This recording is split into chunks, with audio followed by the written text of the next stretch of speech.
It's showtime, folks. Absolute Cinema. We are back, baby, for the Bioc Memes pregame show. Justin Lynch here, back at it again. I realize now I should be saying my name this whole time, like not just my persona name. I probably should be actually introducing myself to those people who don't know me by my actual name. So, yes, I am Justin Lynch, aka Bioc Memes, here for the Friday night pregame show for tomorrow night, Saturday night's Chicago Blackhawks Toronto Maple Leafs game. This should be a good one, man. Original six matchup. This should be a good one. Blackhawks Maple Leafs games are always entertaining, especially with the UC. And especially during the month of November. I don't know what it is with these two teams in the month of November during the fall, close Thanksgiving time. Like these games are always a ton of fun. I remember 2 years ago I was at a game. There was a Black Friday game 2 years ago where Kevin Korchinski scored that overtime game-winning goal, and he and Betsy connected there in overtime and had an absolute cinema celebration afterwards. So that was pretty much the peak of Kevin Korchinski's career. Hasn't really quite reached that point since, but hopefully we can still see him back up here soon and get back to that point. But that's a little tangent there. But yeah, Blackhawks Leafs games are always a ton of fun. I remember Patrick Kane's last hat trick as a Blackhawks against the Maple Leafs. I'll always forget the 2019 Kane Matthews game where Kane and Matthews are giving each other the hand sellies. That was pretty fun. These are always fun games, so this should be a good one. Toronto Maple Leafs off to a rough start this year, man. They're 8-2 on the year, about 500 mid. Considering this a team that's been in the playoffs, pretty much every year since 2017. They've come short on playoff time every year. It's been a regular season merchant team, right? But they've only won 2 series in the Austin Matthews era. They always come short when it matters. But this year so far, it's like, are they even going to get to the playoffs? Are the Maple Leafs even going to make the playoffs? Because it just hasn't been a good start to the year for them. Turns out Mitch Marner wasn't the problem. I mean, who could have predicted this? Who could have predicted that Mitch Marner was not the problem?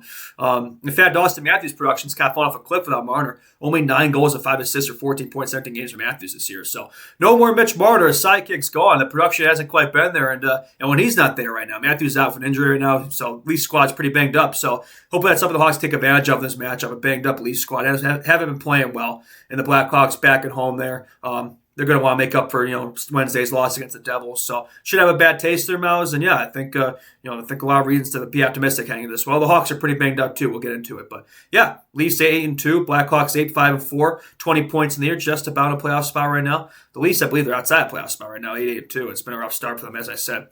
Players to watch last 5 games for the Leafs: John Tavares 5 goals, Matthew Knies 5 assists. Tavares 7 points. Knies has stepped up this year. Knies has been pretty good for him. Tavares and Nylander have been great for him. But after that, there's a big drop-off. You got Matthews, and then Robertson's had a decent year. But after that, there's a big drop-off in production. The depth of this Leafs team is not as strong as it has been years past. There's been some losses.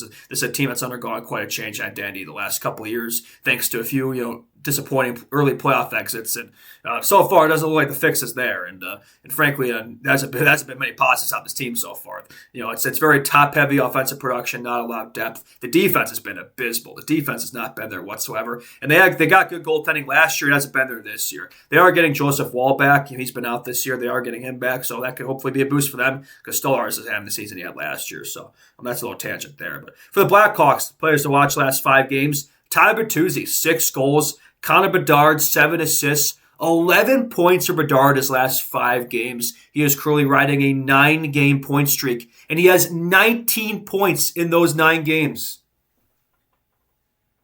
That's right, baby.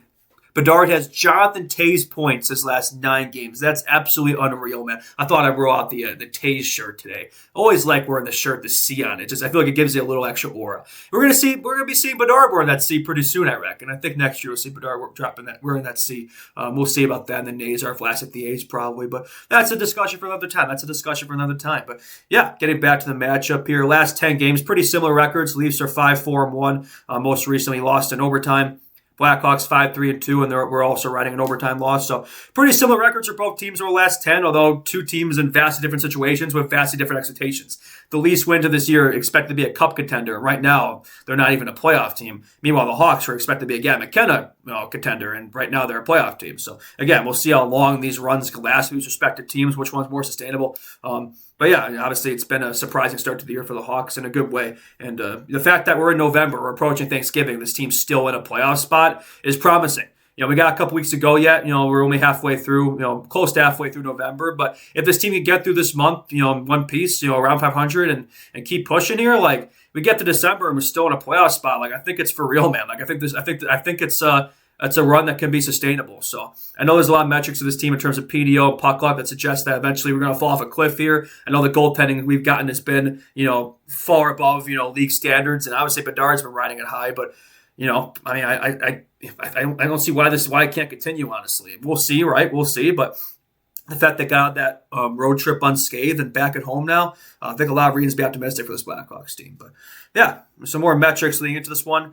Power play, least power play is at 17%, 24th in the league. So the least power play has dropped off a cliff. Special teams have not been there for them. The Hawks power play, 26%, is now 5th in the league.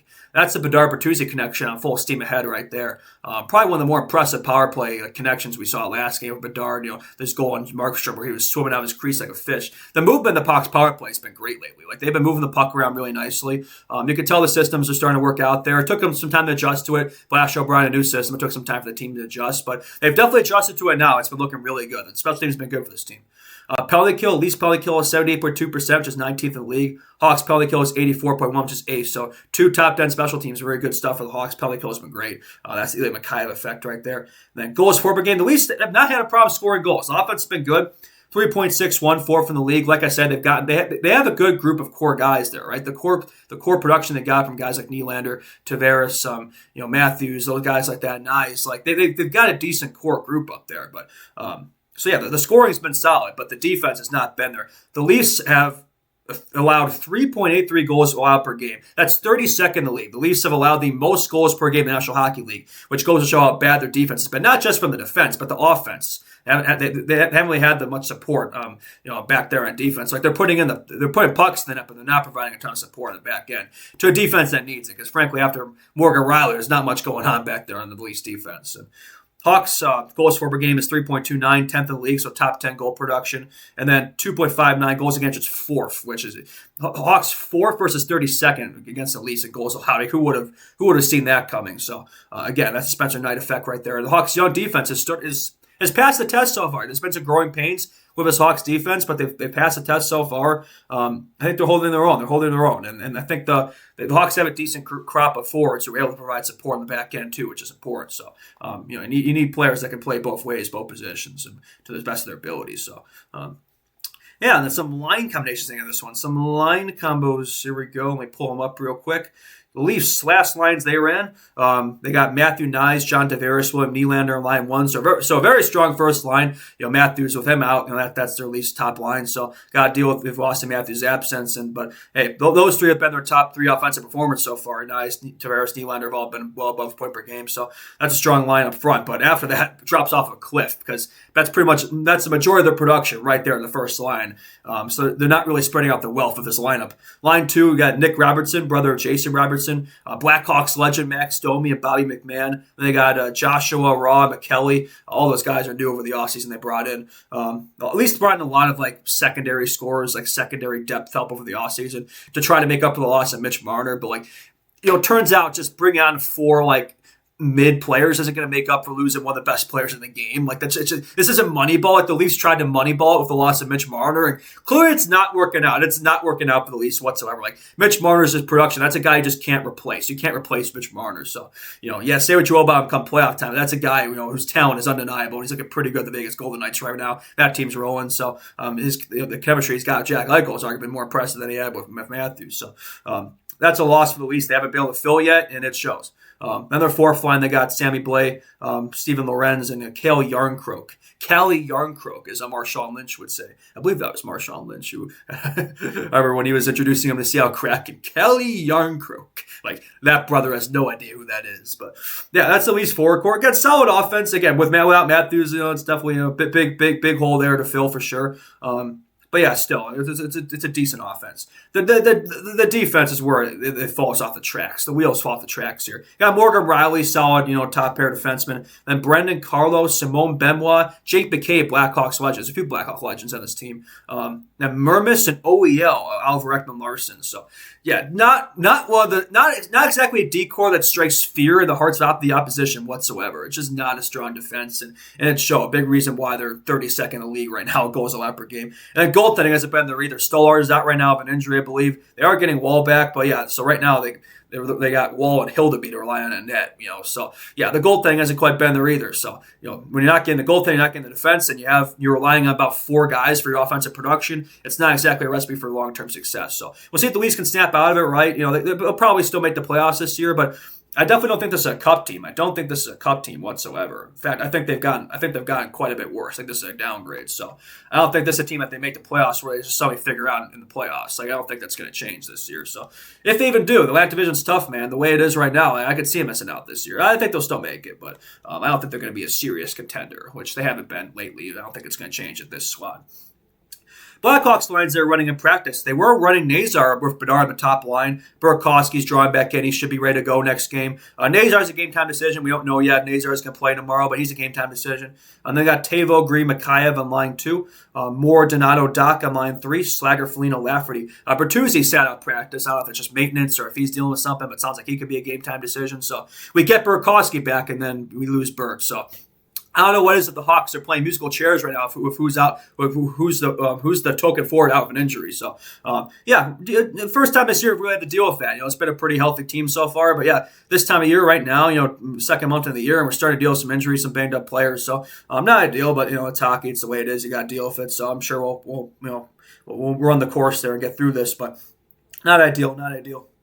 Yeah, and then the Hawks defense, they got same defense as usual. Nothing's changed there. Vlasic, Crevier, Kaiser, Levchinov, Grzelcyk, Murphy, Rinzel. Although Rinzel has definitely dropped down the pecking order a bit. He's kind of the 7th D right now, and they're running Crevier, Vlasic. So they have changed some of the D pairs up there, which isn't really surprising. Crevier has arguably been our top defenseman so far. You could argue. So I'm not surprised that they're pairing him up with Vlasic on the top line. That's the Twin Towers right there, Vlasic and Louis Crevier. So that's a solid top pair right there. Crevier, man, he's been impressive. He had 2 assists last game. I think he has 8 and 16. So he's a defensive defenseman, but he's been showing that offensive instinct this year, man. He's able to get involved in the play. So he's been getting involved in the offensive zone. So you'd love to see that from Crevier. He's been impressive, man. Like if there's a biggest surprise of the year award, or like most pleasant surprise, I'd probably say Louis Crevier. I didn't expect this out of Louis Crevier, so I've been impressed with him. Yeah, Dickinson, he's still out right now. It sounds like he could draw back in tomorrow. Game time decision for Jason Dickinson, but yeah, he's also a question mark leading into tomorrow's game. So a few question marks for the Hawks leading into the game tomorrow. We'll see what happens. I believe the goaltending matchup, not confirmed, but I believe it's going to be Knight versus Joseph Wall in that. So that's all. That answers that question.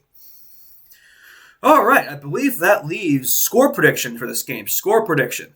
Yeah, I think the Hawks take this one. The Leafs are a pretty banged up squad right now. They're without Matthews, and they've been struggling lately. The play hasn't been there. The Hawks, I think, they're not going to want to lose consecutive games at home. I think it's a game that against the Devils that got away from them. They could have easily won that game. I think they're going to clean up some of their defensive woes, and I think they're going to outshoot and outplay the Leafs in this one. I think they're going to take the win. I think it's going to be a close game. I think it's going to be a very close game. But I think the Hawks are going to take it. I think Bedard's going to keep up his point streak. He's going to increase it to a 10-game point streak. And I think the Hawks are going to take this one. I say 4-3. 4-3 Hawks. I think it's going to 4-3 Hawks, and dare I say we finally get an overtime win.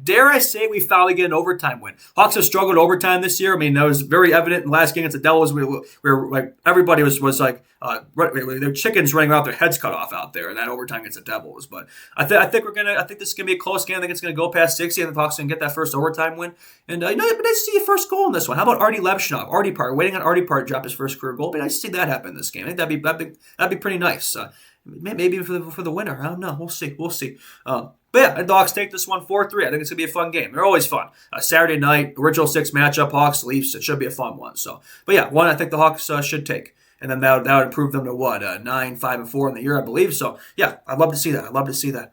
All right, then that's going to do it for this one. Biak Memes out. We will be back tomorrow for the post-game to Blackhawks Maple Leafs original 6 matchup. Should be a fun one.